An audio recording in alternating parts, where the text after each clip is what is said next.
The next thing that is sort of on everyone's mind is how do we get our users in there? And that really, in the end of the day, depends on two things. One, how many users do you have? If you just have a couple users, like when I was running it at this charter school, we had 24 teachers, then by all means, add them one by one in the web UI. It will save you time. What I did was I got to be buddy-buddy with one of our front secretaries, and I had her do it. So whenever a teacher came, she would add them. If a teacher either left the school for whatever reason, she would go in and suspend their account. So it's super easy to do. She did it for us. Now, if it's a larger school, then you can use, it's also a manual thing, which I'll show you in a second, but you can do a CSV upload. So, whip out Excel or Google Spreadsheets. You're going to make a CSV file that has the email address of the user to be made, the first name, the last name, and then a password. Upload that. Our servers will chug away on it, and we'll make those accounts for you. Lastly, there's a couple other options, and these are for larger scale deployment. So if you already have an Active Directory that's healthy, humming, and everything like that, then use Google Apps Directory Sync, tie into that, sync over all your groups, your organizational units, all the details you have in your directory, and we'll mirror them on our side. And then in the last case with the APIs, if you're running some punch card system and you can hook into it with an API or something, then API is the way to go. But I'm thinking that probably the big one is going to be the manual, so I'd like to jump into the control panel and show you how that looks. So let's go back to the organizations and users.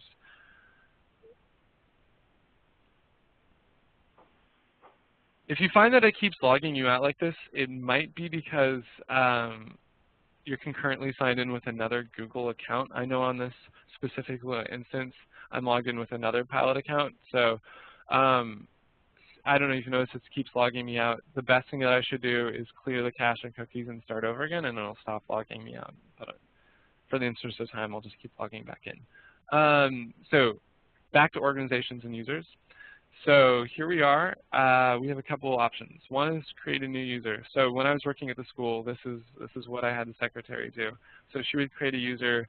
Let's say we had a new teacher, Jan Swanland, and her was J Swanland. And notice that we get now a drop-down menu. So we get to choose, is she a Bulldog Schools member, i.e. a teacher, or is she a student? She's a teacher. So we'll leave her there. And then this is a temporary password. So at my school, the secretary would just hand this over to the new teacher. Then teacher would log in and then be prompted to make a new password. Alternatively, you can set a password here so that if you want to set a stronger one or if you want to set a predetermined password, you can do that as well. But you're entering these four things: first name, last name, email address, and which domain they go to along with the password. You click Create New User, and our systems work away at this, and we should have a new user, Jan Swanland. So one thing, which is also nice, is that you can fire off an email to that user, and it'll give them some login information as well. You can copy paste this, you can write it down on a piece of paper, whatever you need to do. Click Done. And now in our list of accounts, we're seeing that we have Jan Swanland, J Swanland, Bulldog Schools. She's newly created. She's never logged in. But she's a teacher, right? So I should probably move her. So I'm going to click Move to Staff. So now she gets all the right policies that staff are inheriting. So if we go back to staff, we should see that she is there. Great. That's great.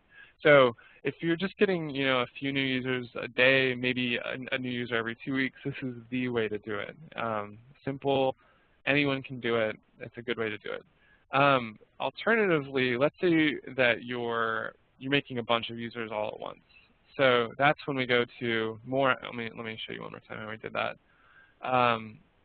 We go to More Actions, Bulk Upload Users. So what this allows us to do is we're going to make a spreadsheet. They show us an example here. So each column is a different field. The first field is the email address. The email address is important, especially if you're using multi-domains. So you can have, we need to know whether they're a Bulldog school member, i.e. a teacher, or if they're a student, Bulldog student. So make sure it's the user ID that you want for them with an @ sign and then the domain name. And then also the first name and the last name that you'd like them to have and a password. Great. So then now we have a couple options here. So the first one says, if the account doesn't exist, just create them a new account. That's awesome. This next one says, update existing accounts with names and passwords. So here, let's say, for example, you want to batch update everyone's first name, last name, and password. Then we'll match that email address. If that email address exists, then we're going to update it with the first name, the last name, and the password of what you specify. And this last one is require a password change. So you can require them to have a password change. And then here you click choose the file. You browse through your computer. You find the CSV file that you made. And then you click upload and continue. We'll chug away at it. It could take anywhere from 10 minutes to a little bit longer. But once it's done, we'll send you an email with a report of what we've made for you. There's a couple of caveats here. One is that it needs to be a reasonable size CSV file. Although we don't document it here, the best practice is to keep it at 500 users or less. So make your 500 user list, upload it, and then once it's done, let's say you need to add another 500 users, then do it after you receive the confirmation email. So if you have 2,000 users, just send up 4 files, but make sure that you do it, wait a few hours until it's done, do it again, wait a few hours until it's done. We've had some weird cases where people have sent us 30,000 accounts and then they didn't think it was done, so they sent us 30,000 more like an hour later. And our systems got really confused, and then we had to spend hours cleaning them out for them. So that's two things. We really need to improve the documentation here. That's one thing. And second thing is just send us a smallish file, wait till it's done, send us another smallish file. So my feeling is for a school that has, let's say, 2,000, or a district that has 2,000 users or less, this is a good way to do it. This is a really good way to do it. And I would recommend it for that sort of level.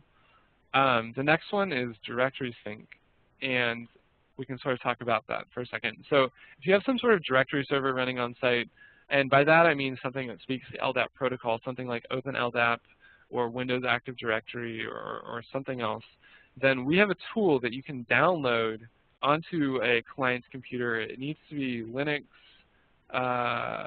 Windows Station, or maybe Solaris. For some reason, we don't have a Mac version yet. But it's a GUI that you download, and you point it to your directory server. You give it the credentials to make some queries, and then you set up the queries that you would like. So you say, for example, this is the query that will return all my teacher objects. This is the query that will return all my student objects. And then you set up some rules that say, for all these people in this OU on my side, let's say, map it to this OU on Google's side. You can say which groups to move over. You can also have external contacts. So you're really saying, of my entire huge Active Directory structure, I would like to send this subset of users over. So then you set up those rules.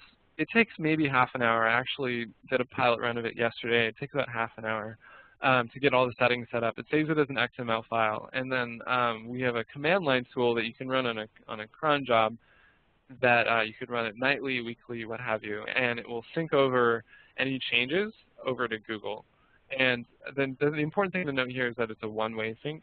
So we don't make any changes to your on-site directory. We're just doing delta changes back and forth with the Google side to make sure that when you add students or remove students, that's properly shown on our side. So that's definitely a great tool. The way to find it is Google Apps Directory Sync. Have you had districts use eDirectory, develop eDirectory instead of Active Directory? Yeah. So we found, eDirectory is great, and it's great for two reasons. One is that Google Apps Directory Sync can definitely make connections to it, can definitely send it over. The other amazing thing about eDirectory is that it's very extensible. So we've had people create drivers that help to interoperate directly with Google Apps. They have also used Novell's Identity Manager project, so that when passwords are changed within the Identity Manager, then that gets pushed out to, let's say, the library. It also gets pushed out to the teacher's gradebooks. It gets pushed out to Google Apps. So if you're running eDirectory and Identity Manager, it's a really good place to be. We play nicely. Well, depends on how you look at it, but Active Directory and Google Apps, they sort of play nicely, but eDirectory and Google Apps play very nicely together. Great. Yep. Good to know. Yeah, and also we have a whole slew of partners. So if you find that you want to do some sort of exotic setup, like let's say that in a year or two you would really like to have just one password management system that handles all the passwords for the entire district, then I think that's definitely worth the time of either spending some time on your side getting that all set up, or if you feel that it's worth the investment of a partner, pulling somebody in. Because I think for Google Apps, it's a great way to go, but also, schools every single day, it seems like they're adding a new service that needs logins and passwords, so it's good to sort of consolidate them into one central identity manager project. So, yeah, I think that's a good way to do it. Great. Yeah. And then lastly, if you're really excited about programming and writing code, we have a ton of APIs. The API that you would use for creating and deleting users is the provisioning API. And the really exciting setup that I've seen here is when people hook into their SIS and they query out some set of users, and then they use the provisioning API to either add users to Google, to modify their accounts, or to add group memberships to move them to certain OUs.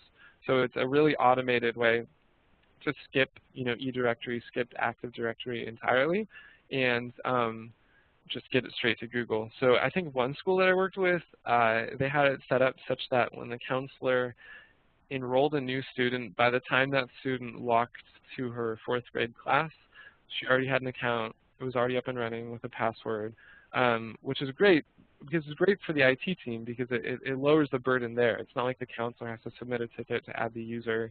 It's just automatically done at the source.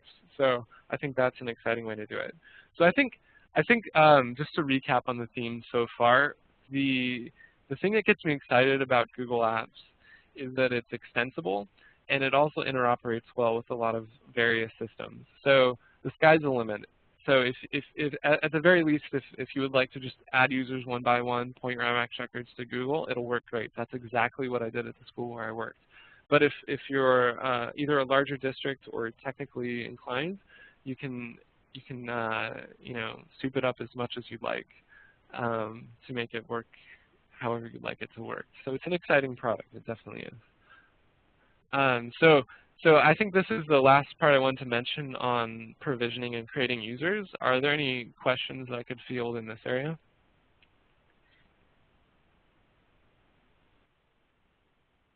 Nope. Okay.